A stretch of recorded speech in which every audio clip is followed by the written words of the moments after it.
Friends, இன்றைக்கி 6 month பேபிக்கான food எப்படி ready பண்ணலான்னு பார்க்கலாம். மறக்காமல் வீடியோ ஃபுல்லாக பாருங்கள். சரி, வாங்க வீடியோக்குள்ளே போகலாம். ஃபஸ்ட்டு ஒரு முழு சைஸ் கேரட் எடுத்து அதை நல்லா கழுவி கூட எடுத்துக்கோங்க. நெக்ஸ்ட்டு இந்த மாதிரி ஒரு காய் தோல் சீவுறது உங்கள் வீட்டில் இருக்கும் இல்லையா, அதை எடுத்து நல்லா தோல் சீவிக்கோங்க. எல்லா சைடும் நல்லா 4 சைடும் நல்லா தோலை சீவி எடுத்துக்கோங்க.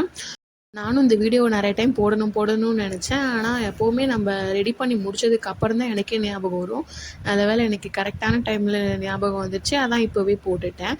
நெக்ஸ்ட்டு ஒரு கத்தி எடுத்துக்கோங்க. அந்த கத்தி எடுத்து இந்த கேரட்டோட மேல் பாகம் அடிப்பாகம் இருக்கு இல்லையா, அதை நான் அந்த வீடியோவில் காட்டுறேன் பாருங்கள். அந்த மாதிரி 2 சைடும் கொஞ்சம் விட்டு கட் பண்ணால் கூட போதும். ரொம்பலாம் விட்டு கட் பண்ணணும்னு அவசியம் இல்லை. கட் பண்ணி எடுத்துக்கோங்க. நெக்ஸ்ட்டு உங்கள் வீட்டிலலாம் நம்ம பஜ்ஜி போடுவோம்ல, இந்த மாதிரி ஒரு கட்டர் காட்டுறேன் பாருங்கள். இது உங்கள் வீட்டில் இருந்துச்சுன்னா அதை எடுத்துக்கோங்க. இல்லைனா நம்ம கேரட் சீவுவோம்ல, அதை கூட எடுத்துக்கலாம். இதை எடுத்துட்டு நல்லா கேரட்டை சீவி எடுத்துக்கலாம். நம்ம வீட்டில் கேரட் சீவுறது இருந்தால் அது கொஞ்சம் நல்லா பெருசாக வரும். இதில் சீவினீங்கன்னா கொஞ்சம் பொடி பொடியாக வரும். ஏன் இப்படி பொடி பொடியாக நான் சீவுறேன்னா, இது கொஞ்சம் சீக்கிரமாகவே வெந்துடும். கொஞ்சம் தண்ணி வச்சு சீக்கிரமாகவே வெந்துடும். ஏன்னா நம்ம பேபிஸ்க்கெலாம் ஃபுட் ப்ரிப்பேர் பண்ணும்போது கொஞ்ச நேரம் தான் ப்ரிப்பேர் பண்ணுவோம் இல்லையா, அதனால் நம்மளுக்கு இந்த மாதிரி எடுத்துக்கிட்டோன்னா கொஞ்சம் சீக்கிரமே வெந்துடும். பார்த்திங்கனாலே உங்களுக்கு தெரியும். ரொம்ப பொடி பொடியாக கட் பண்ணிக்கோங்க.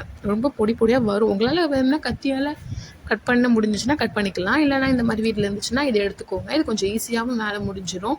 நல்லா பொடி பொடியாக கட் பண்ணி இந்த மாதிரி எடுத்ததுக்கப்புறம் உங்களுக்கே இந்த வீடியோவில் காட்டுறேன், நல்லா தெரியும். ரொம்ப தின்னாக இருக்கும். எவ்வளோ ரொம்ப தின்னாக இருக்குது பார்த்தீங்களா. இதே நம்ம கேரட் சீவினா கூட ரொம்ப திக்காக தான் இருக்கும்.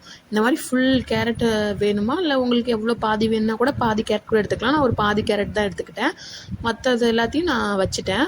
அடுத்து இந்த தின்னா சீவனம் இல்லையா, அது எல்லாத்தையும் எடுத்து பாத்திரம் உங்கள் வீட்டில் ஏதாவது இருந்துச்சுன்னா அதில் எடுத்து போட்டு கொஞ்சம் தண்ணி ஊற்றி அதை அடுப்பில் வச்சுக்கோங்க.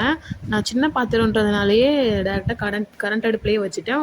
நீங்கள் கொஞ்சம் பெரிய பாத்திரத்தில் வச்சுக்கிட்டிங்கன்னா கேஸில் வச்சுக்கோங்க. அடுத்து ஒரு மீடியமான ஹீட்டில் வச்சுட்டு இதை செட் பண்ணி விட்டு நல்லா எல்லா சைடும் கரண்டி வச்சு கிண்டி விட்டுருங்க.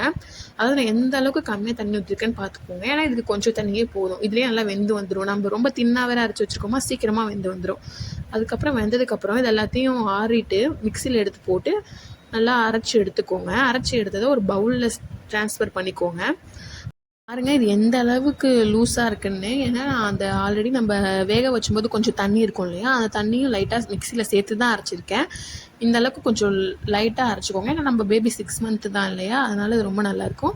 நம்மளால் அதுக்குள்ளே ரெடி ஆகிடுச்சின்னு தெரிஞ்சு ரொம்ப குதூகலம் ஆகிட்டாங்க. சரி, வாங்க இனிமேல் உங்களுக்கு ஊட்டலாம். இதே மாதிரி நான் ஆல்ரெடி அரிசி கஞ்சி கூட ரெடி பண்ணியிருக்கேன். அதோட ரெசிபி வேணுன்னா வீடியோ கீழே கமெண்ட்ஸில் நீங்கள் மறக்காமல் கேளுங்க. நான் அதோட ரெசிபியும் ஷேர் பண்ணுறேன். மறக்காமல் நம்ம சேனலை சப்ஸ்கிரைப் பண்ணிவிடுங்க. நாளைக்கு வேறு ஒரு வீடியோலேருந்து பார்க்கலாம். பாய். நான் என்னோட பேபிக்கு டெய்லி சாலிட் கொடுக்க ஸ்டார்ட் பண்ணிட்டேன். இந்த வீடியோ பார்க்குற பேரண்ட்ஸ் யாராவது இருந்தீங்கன்னா சேனலை சப்ஸ்கிரைப் பண்ணிக்கோங்க. ஏன்னா நான் டெய்லி ஒரு வீடியோவாக ஒரு நாளைக்கும் என்னென்ன ஃபுட் என் குழந்தைக்கு கொடுத்தேன்றதை போட போகிறேன். எப்படி ப்ரிப்பேர் பண்ணுறதையும் போட போகிறேன். ஸோ சேனலை சப்ஸ்கிரைப் பண்ணிக்கோங்க.